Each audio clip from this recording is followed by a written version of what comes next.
Bem, muito obrigado aos organizadores pela oportunidade de falar aqui no colóquio. Eu vou tratar principalmente o caso de um índice muito conhecido, né, para nós, no caso de singularidades isoladas, de foliações.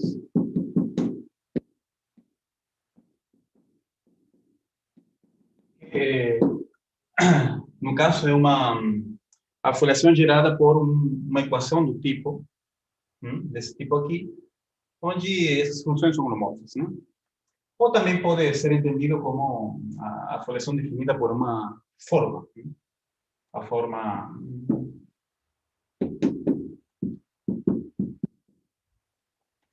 Bem, então, a gente vai supor que isso tem uma singularidade isolada na origem, e só um instantinho, acho que...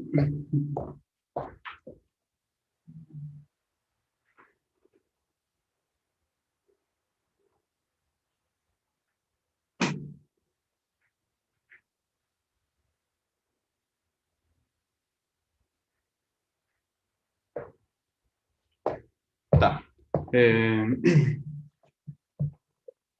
Então,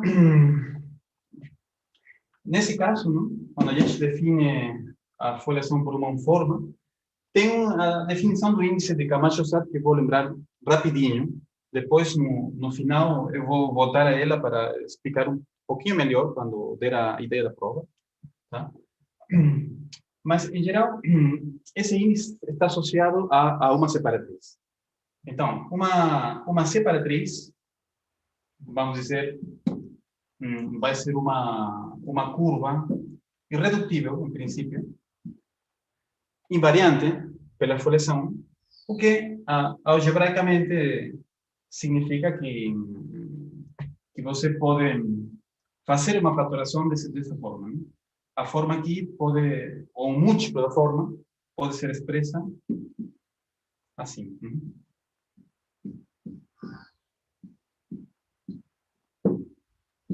Onde essa eta aqui é uma forma.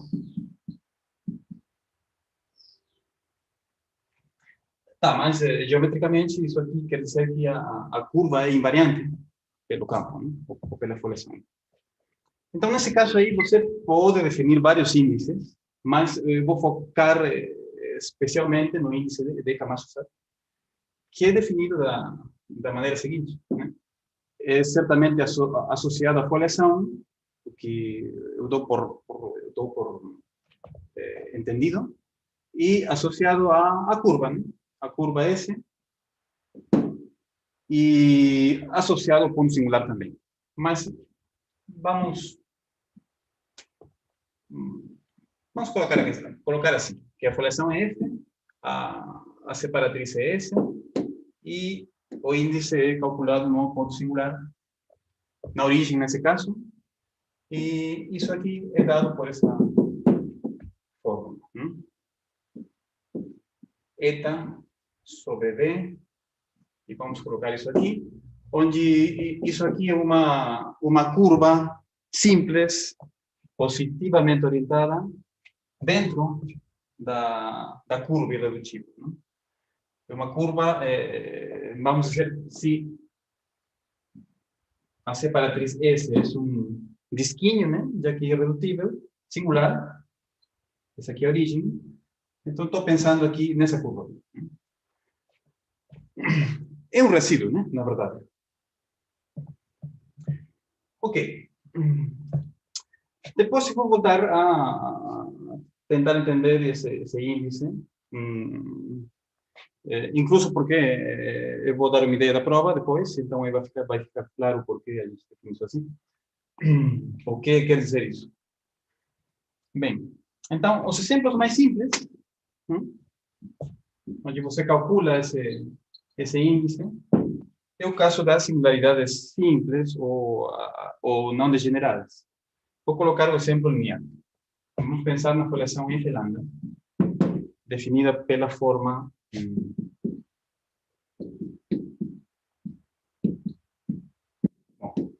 por essa equação.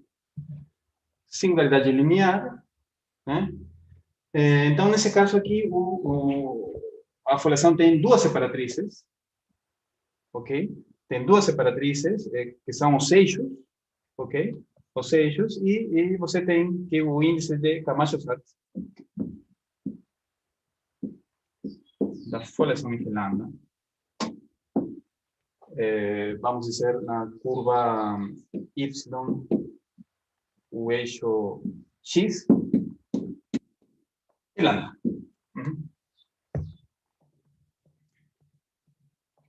Tem também um outro índice associado a uma singularidade, nesse caso aqui, a mesma, que, bom, eu não vou definir, mas, incluso porque é bem conhecido, que é o índice de Baum-Bott, que ele é associado à singularidade, e que nesse caso é dado por essa forma. Ok? Tudo bem. Então, esses índices são invariantes analíticos, é claro, e esse exemplo mostra que eles não são invariantes topológicos. Por quê? Porque essas foliações, este lambda, são todas topologicamente equivalentes. A CF lambda tem o mesmo tipo topológico.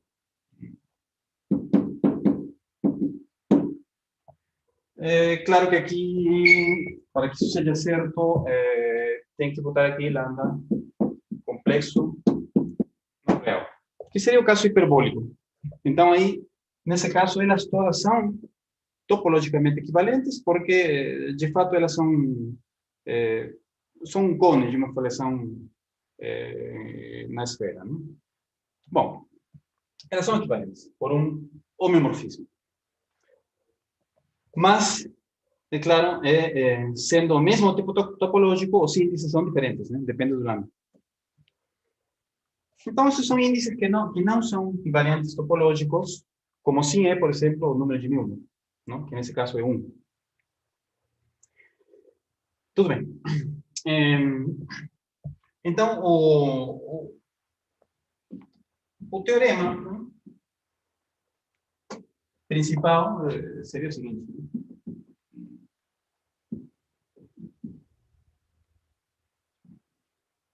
É que esses índices eles são invariantes se a conjugação é pelo menos diferenciável. Então, vou colocar isso assim. Sim. F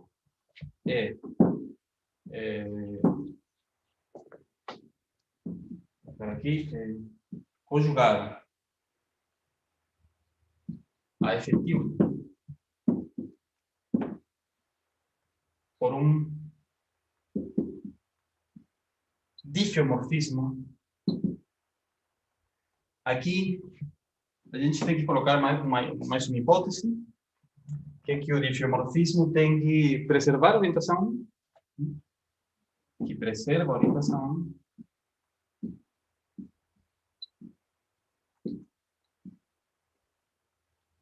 do ambiente,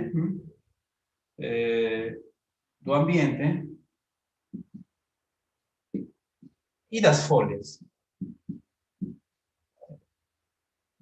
Tem que colocar essa hipótese porque, caso contrário, tem contrassensos. Mas nesse caso,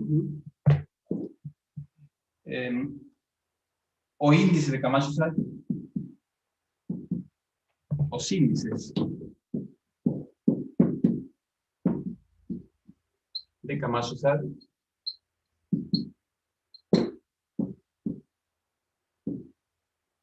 são invariantes.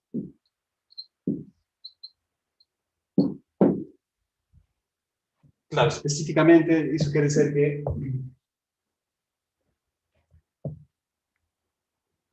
se você tem a foliação F aqui, a foliação F tilde aqui, e você tem uma conjugação por um difeomorfismo. Aqui é difeomorfismo no sentido mais fraco, é simplesmente um homomorfismo que tem derivada em cada ponto. Então, os índices de Camacho-Sat se preservam no sentido de que se você tem uma separatriz aqui, a imagem dela, que é também uma curva, é também uma separatriz. Ok? Pois elas têm o mesmo índice. Né? Camacho-Sat na origem é o mesmo que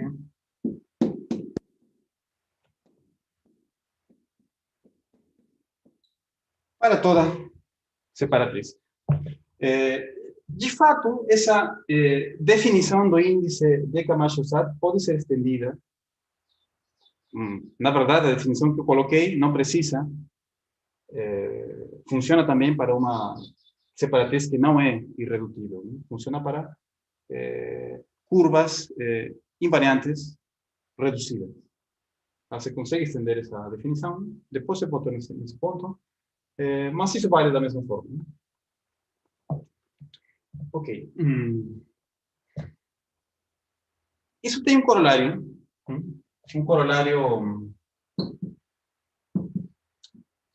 imediato num caso particular de singularidade, que são as chamadas curvas generalizadas. Curvas generalizadas. Se F é curva generalizada,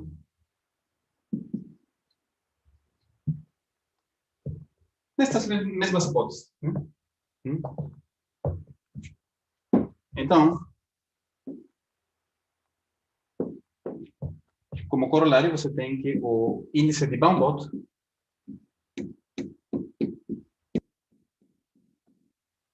é o mesmo. Baum-Bott de F tilde. Isso aqui é um corolário porque, por um teorema de Brunella, de fato. Nesse caso, se F é curva generalizada, F é curva generalizada,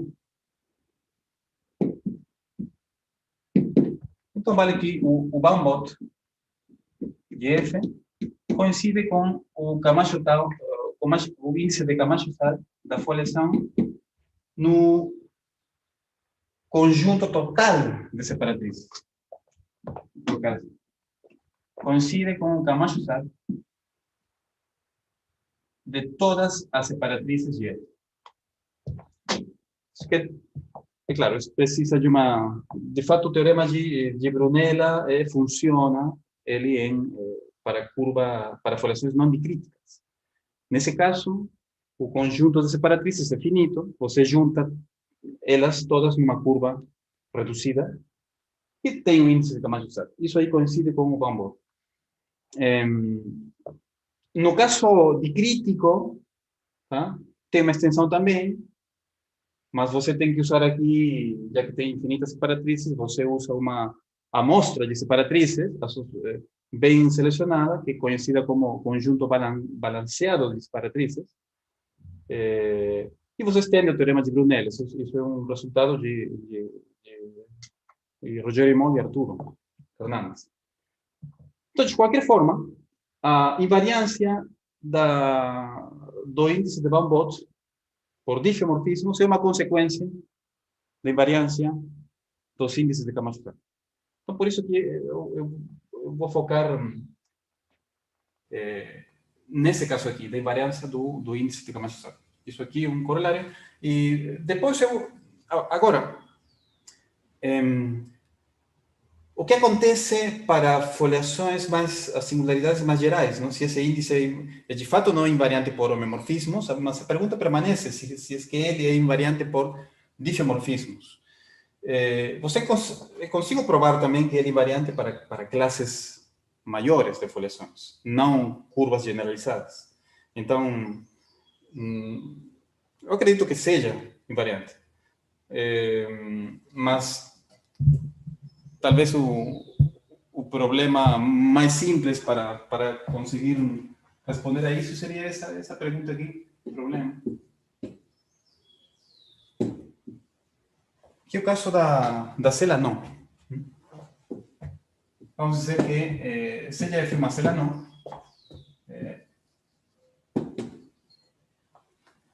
vamos supor que ela tem a variedade fraca, a separatriz fraca não convergente.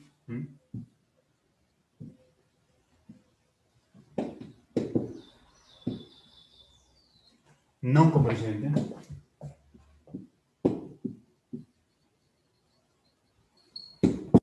A pergunta é se o Van-Vogt dessa foliação é invariante por difeomorfismos.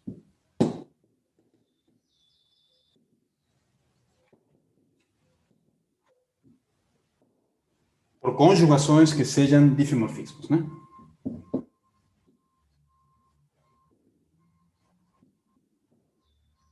Acredito que isso aqui é verdade. Isso aqui tem que... acredito que se reduz a conjugações de difeomorfismos, tangentes à identidade e invariância dos invariantes, né, por difeomorfismos. Acredito que isso aqui é verdade, isso aqui, mas seria a primeira questão a responder para estender um teorema ou provar num caso geral, né? Ou, claro, e eu estou pensando aí numa abordagem por meio da redução de singularidades, ok? Mas pode ser também que tenha uma abordagem direta, né? A partir da definição mesma do índice de Van-Vogt, que não, de fato, não passa por considerar as separatrizes. Isso tem uma definição própria, sem fazer referência às separatrizes. Então, no caso, talvez tenha uma prova mais direta. E aí, isso aí, não sei, não consegui encontrar. Muito bem. Então, antes de dar uma ideia da prova de por que o índice de Camacho-Sad é invariante por difeomorfismos, eu vou fazer um corolário que é realmente uma observação, né? Um corolário simples desse teorema.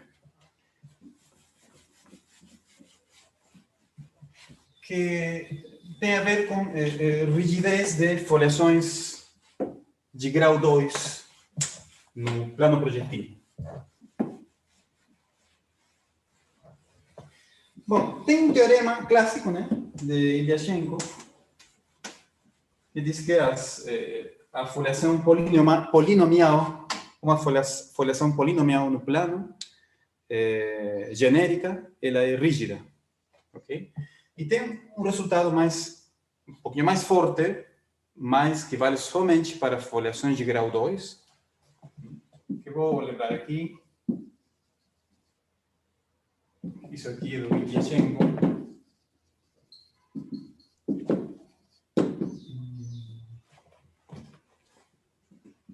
Rudy, Oi. você pode lembrar para os não especialistas o que é uma foliação rígida? Eu vou lembrar. Tá bom, vou lembrar. Vou anunciar o teorema. O teorema diz que a foliação genérica de grau 2 no plano projetivo, aqui seria em C2, de fato, o teorema deles em C2, é rígida, topologicamente rígida.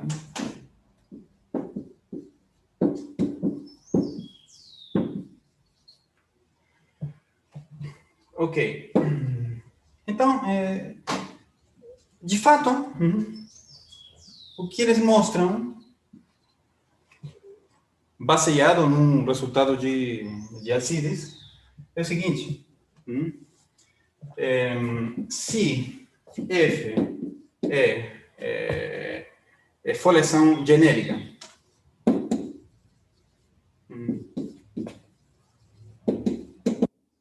grau 2.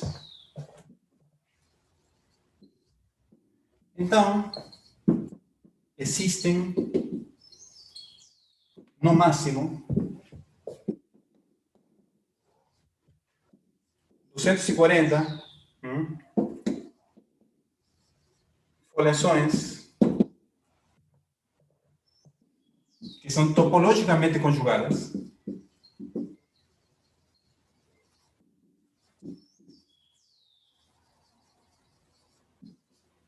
a F. Claro, módulo equivalência projetiva, não? Tem no máximo 240 analiticamente diferentes, mas topologicamente equivalentes. Já, e que tem a ver isso com rigidez? É pelo seguinte. Então, a rigidez é simplesmente isso.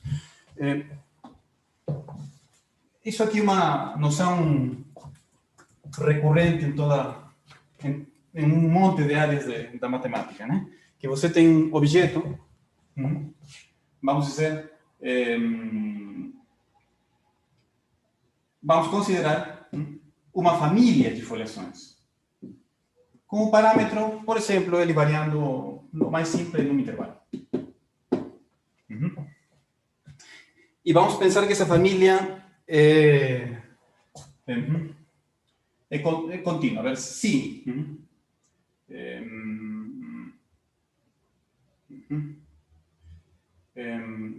se vou colocar aqui.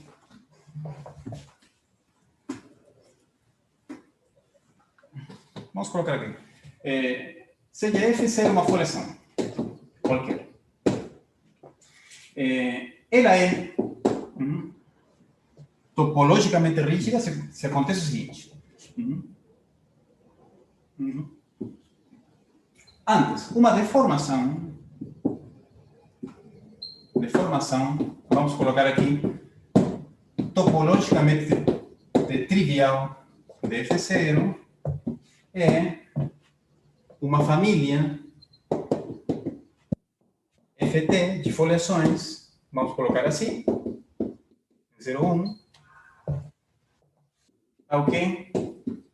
Então aqui é melhor colocar assim, simplesmente F. Então essa família é uma deformação se a foliação inicial, F0, coincide com a F. Ok? Ok, mas essa família, normalmente a gente coloca uma hipótese de continuidade, não? É dizer que a foliação aqui varia continuamente. Isso pode ser, a maneira de definir isso pode variar. Por exemplo, você poderia pensar que a forma que define a foliação, ela varia continuamente com o tempo. Pode ser. Mas aqui, como vou definir uma família topologicamente trivial, sim? Eu vou colocar mais uma hipótese, que é a seguinte. E, tal que, elas todas, as FT, têm o mesmo tipo topológico. Quer dizer, quaisquer duas delas são topologicamente conjugadas. Na topologia são a mesma, ok? Mas, analiticamente, ela pode variar. E aqui vou colocar... E aqui, isso aqui não é uma definição rígida. Aí você pode colocar a hipótese de que talvez as formas que definem as foliações, elas dependem continuamente em T, ou talvez também pode expressar essa continuidade a partir das conjugações topológicas. Porque aqui, cada FT, de fato, é conjugada por um homeomorfismo com a foliação inicial F0. Então, você também poderia colocar hipótese de continuidade, dizendo que essa família de homeomorfismos é uma família contínua. Também, de fato, no caso do teorema de Lyachenko, se apresenta a deformação, a definição desse segundo modo, não? Dizendo que as conjugações topológicas, elas variam continuamente. Mas isso aqui dá para mudar, não? A ideia aqui é que é uma deformação contínua da foliação que mantém o mesmo tipo topológico. Isso aí é uma deformação que é de topologia trivial. Então, finalmente, vamos dizer que F é rígida, topologicamente rígida, se toda deformação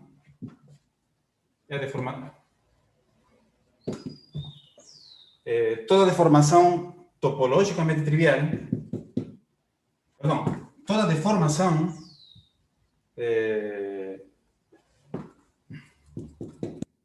Ft de F é topologicamente trivial.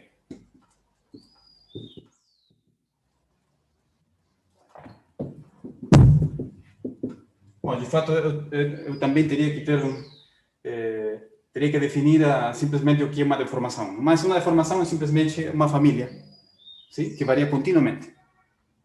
Continuamente em algum sentido.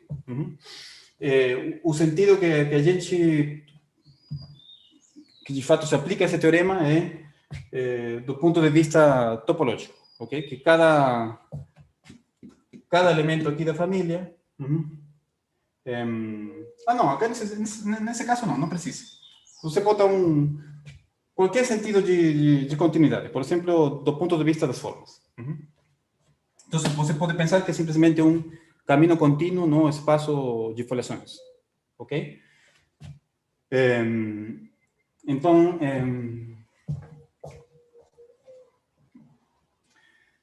é isso aí. É claro que você pode fazer deformações óbvias de uma foliação, não? Se você tem uma foliação no projetivo, você pode fazer um movimento rígido do projetivo, né? Ir mudando a foliação por uma família de movimentos rígidos do espaço projetivo. De fato, isso aqui estamos considerando, essa deformação para mim é trivial. Estou considerando um módulo equivalência projetiva, né? Ok.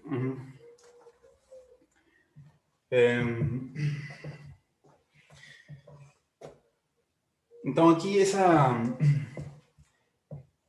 essa deformação aqui, a ver, acho que...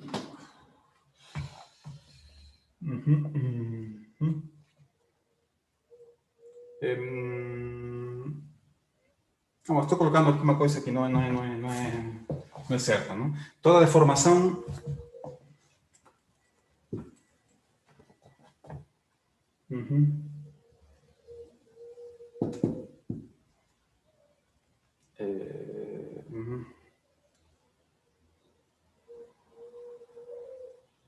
Acho que você quer dizer que toda deformação topologicamente trivial é analiticamente trivial, não? Exatamente. Aí me atrapalhei. É isso. É isso aí. Estou misturando aqui as coisas. Toda deformação, sim. Toda deformação topologicamente trivial, se é o sentido clássico de rigidez, não? Trivial de F é analiticamente trivial. É isso.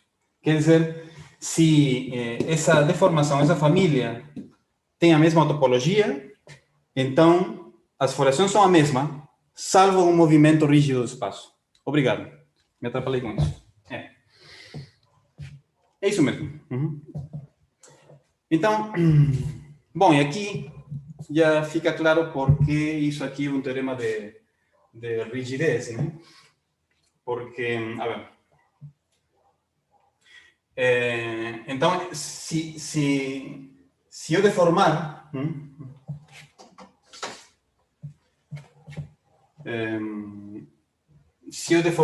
essa foliação com o mesmo tipo topológico, ok? O que acontece é que somente tem 240 foliações que que tem o mesmo tipo topológico. Dessa forma, essa família toma valores nesse conjunto finito e, portanto, tem que ser constante, né? Então, nesse sentido, então, esse enunciado aqui é um teorema de rigidez. Ok. Então,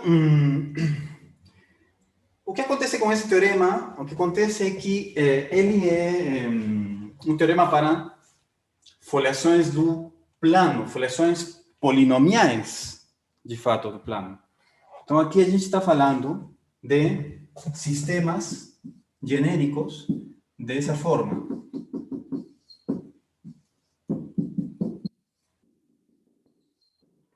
Onde o grau,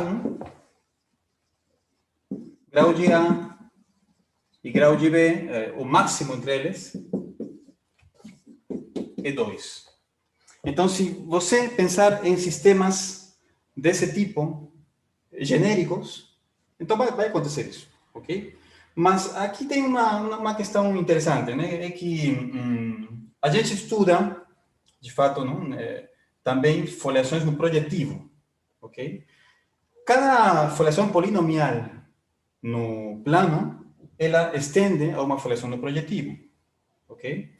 Mas a foliação genérica do plano, ela não se estende numa foliação genérica do projetivo, tá? Isso aí é a observação mais importante aqui para entender esse teorema e entender por que esse teorema aqui não é um teorema genérico para foliações. Então, a foliação genérica no plano não dá uma foliação genérica no projetivo, pelo simples fato que, se a gente lembrar disso aqui, no projetivo, uma foliação genérica no projetivo é mais bem definida por uma equação dessa forma. Esse aqui tem um grau no máximo 2.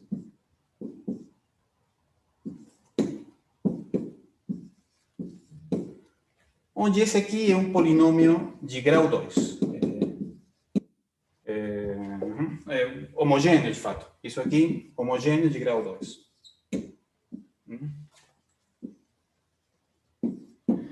A foliação genérica de grau 2 no plano projetivo, ela é definida por um campo polinomial dessa forma. Ok? Então, ela não é... Claro, e um campo de fato... Esses polinômios aqui têm grau 3. Então, não tem uma relação entre foliação genérica do plano e foliação genérica do projetivo. A foliação genérica do plano, no sentido de Ilyashenko, ela é uma foliação não genérica se você olha ela como foliação do projetivo. Então, a pergunta é se esse teorema de rigidez ele vale para foliações no projetivo. O que é uma coisa bem difícil, porque a ideia da prova desse teorema usa o fato de que essa foliação do plano, quando a gente estende ela ao projetivo,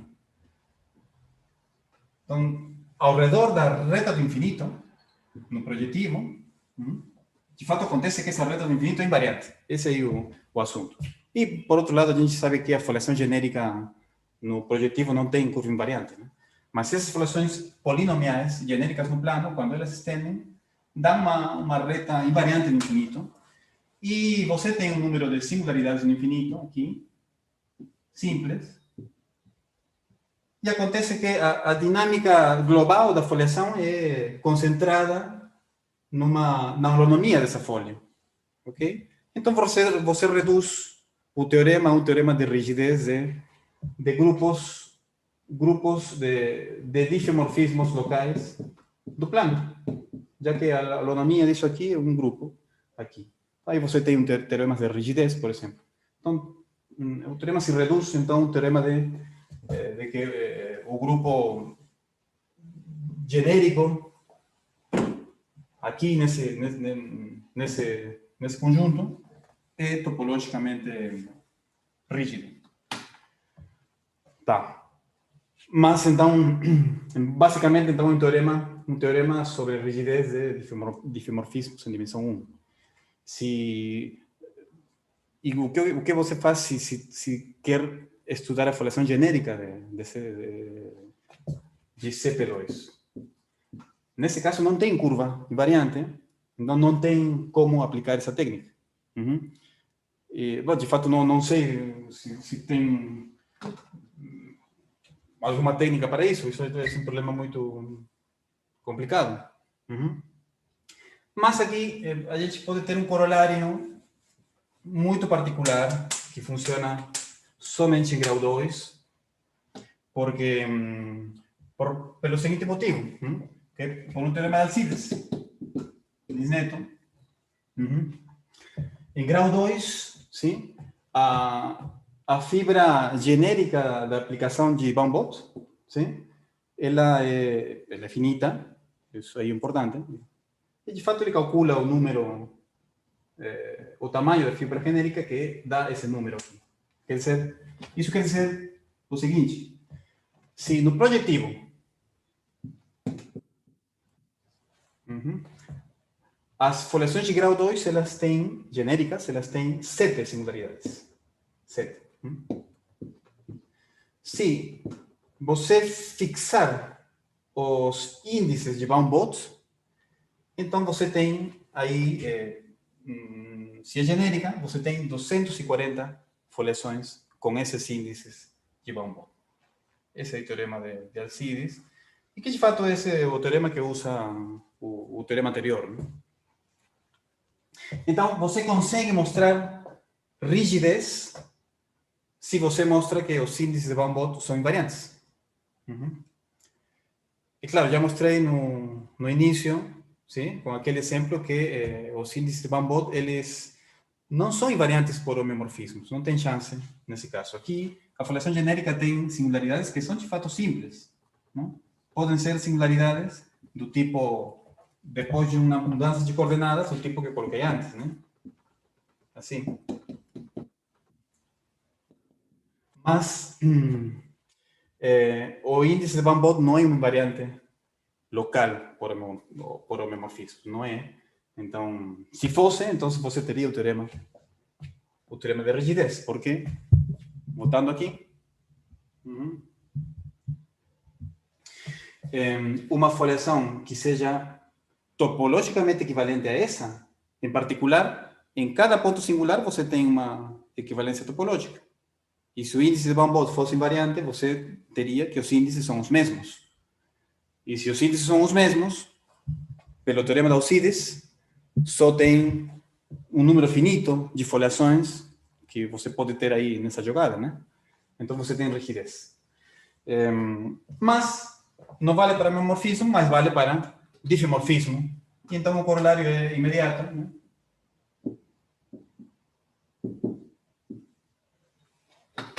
Você pode enunciar nos mesmos termos, né? Que seria a foliação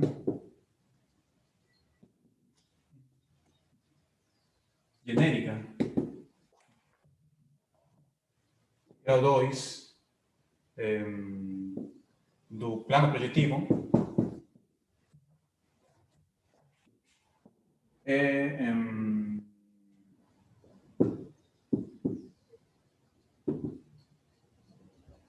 diferencialmente rígido. E claro, então essa prova é uma coisa muito particular, somente vale para a dimensão, perdão, para grau 2, né? Em grau 3 em diante não tem, porque a fibra genérica não é finita. Aí então não tem, não sei. Mas esse problema de rigidez é muito difícil em CP2, mas no plano não é tão difícil assim, porque você consegue, no caso genérico, sim, concentrar a dinâmica numa holonomia da folha do infinito. Muito bem.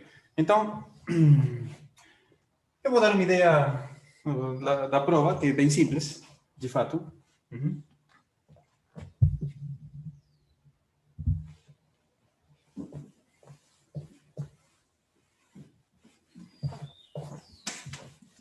Vou voltar à definição do índice de Camacho-Osado, né? Então, você tem uma foliação definida por uma forma, assim, e tem uma separatriz dada por uma equação assim. Então, você pode escrever a forma, ou um múltiplo da forma, assim.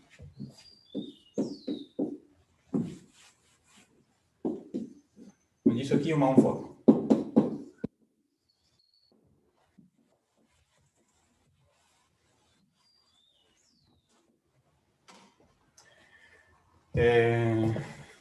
Muito bem.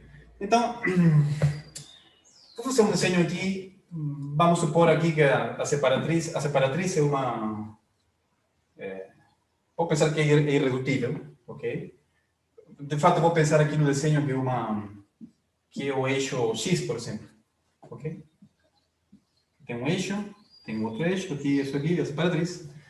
Então, a foliação, quer dizer, o índice de Camacho-Osado tem a ver com a holonomia. De que forma? Pois assim. A holonomia é calculada numa seção transversal, vamos chamar aqui isso assim, aqui sigma. Então acontece o seguinte, né? Você pega um ponto aqui, z, quer dizer, antes você fixa uma curva ao redor do ponto singular dentro da separatriz S, ok? Para qualquer ponto, sim? Vamos dizer, diferente desse aqui, mais perto, você pode levantar as folhas próximas e gerar um retorno aqui que vai dar a aplicação de holonomia. Isso aí é bem conhecido. Ok. Mas, dada essa curva gama, vamos dizer a curva que eu denotei assim, né, antes.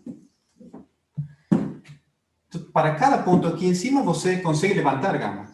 E esse levantamento, eu vou chamar esse levantamento de gama Z. Ok? O levantamento. Ok. Então, acontece que gama Z é tangente à foliação. Bom, tangente dessa forma. Ok? Isso aí quer dizer, se você pensa que essa curva é parametrizada, você pode parametrizar, pode ser gama Z de T, parametriza no intervalo 0,1, se quiser. Isso quer dizer que esse pullback, bom, de fato, posso colocar diretamente isso. É tangente. Ok? Bom, isso quer dizer que o pullback disso é nulo, e isso dá V diferencial de F, isso aqui simplesmente compor, mais F, compor com essa curva parametrizada, e aqui, bom, aqui eu vou deixar pullback. Isso aqui é zero.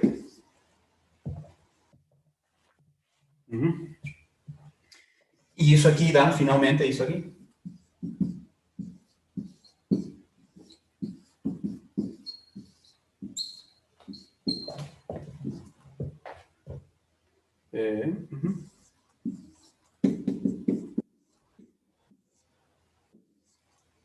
Ok? E se a gente integrar isso aqui no intervalo de parametrização de gama C, pode ser 0,1, a gente obtém, mas isso pode ser colocado, claro, melhor assim, né? Simplesmente colocar, eu tiro isso aqui, e fica assim. É igual. E aqui é a mesma coisa, né? É mudança de variável. Eu simplesmente jogar isso fora e queda assim.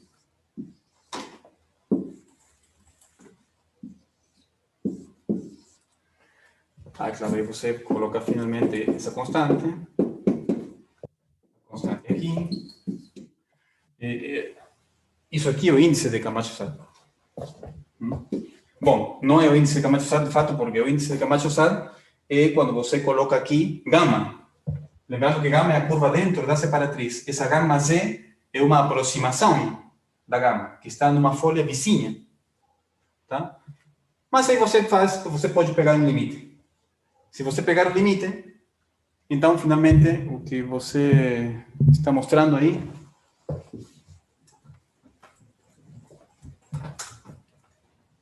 é que o índice de Camacho-Sato da separatriz, na coleção, na separatriz, no ponto singular, é o limite, sim? Quando Z, esse ponto aqui, tende a esse ponto base, vou chamar esse ponto base aqui de P. Esse ponto base P de isso aqui. 1, 2, pi.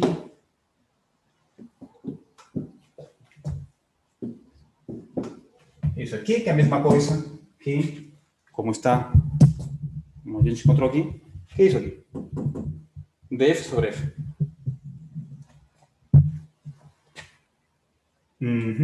Limite de integral, ok? Na gama C df sobre f. Ok, isso aqui, então, o índice de Camacho-Sato. E o que quer dizer, essa equação aqui é que o índice é uma generalização do número de interseção. Isso porque, somente lembrar isso aqui, que num caso, se eu tenho a curva f igual a 0 aqui, e eu tiver um disco singular, vamos por aí um disco D, a gente sabe que esse não, bom, aqui está faltando isso aqui. Essa integral, na fronteira desse disco, nessa curva aqui, o que ela mede é o número de voltas que dá a fronteira na curva, ou é o número de interseção de f com a interseção de f igual a 0 com a curva D local, né, no ponto. Então, isso aqui é o número de interseção. Claro, isso aqui é uma generalização, porque essa curva aqui, ela não é uma curva fechada.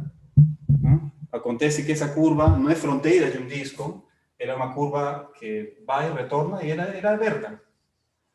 Mas então é isso vai dar um número de interseção que não é um inteiro, mas é um fracionário. Um número complexo, em geral. É um número complexo. E o número complexo, o que está ele medindo é que esse fato aqui. Deixa eu ver aqui. Se por acaso, né, esse levantamento ele retornasse e fechasse, aí dá de fato um número inteiro, ok? Mas se isso não acontecer, se tem um erro, não dá um número inteiro, vou desenhar aqui a sigma, que é de fato um disco, né? O ponto P está aqui no centro, o ponto Z está aqui. Se ele retornar, não retorna nele mesmo, ele retorna por aqui. Então aí você tem um erro, que o erro se expressa em duas dimensões, né? Porque tem um erro no argumento e um erro no módulo.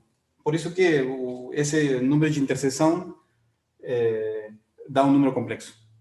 Tá? Dá um número complexo.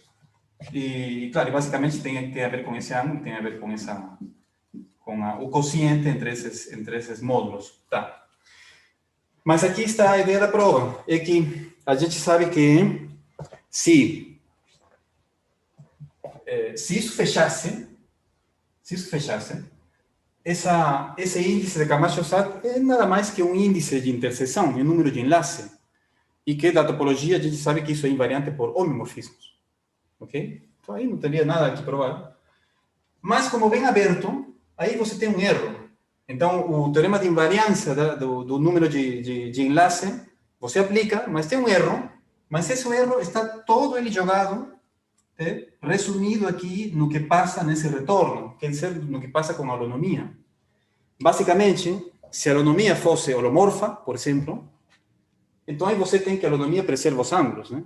O erro que tem aqui, como o erro que tem lá, quando a gente transporta isso pelo homomorfismo, se a holonomia fosse holomorfa, esse erro vai ser o mesmo, porque é essencialmente o ângulo. Então, nesse caso, você consegue essa ideia, sim? Essa ideia da prova. Então, tem por um lado o fato de que se eu tenho uma conjugação topológica, primeiro assunto que é bem conhecido, né? Isso aqui não é... Se eu tenho uma conjugação topológica aqui, quer dizer, eu tenho dois difeomorfismos de uma variável com ponto fixo e uma conjugação topológica, pois, então, salvo um único caso, um único caso de fato, quando o dif é real, não acontece mais. Em geral, a conjugação topológica, ela, vou colocar aqui, CH, difeomorfismo, que conjuga, vamos dizer, dois homeomorfismos, F1, F2, aqui.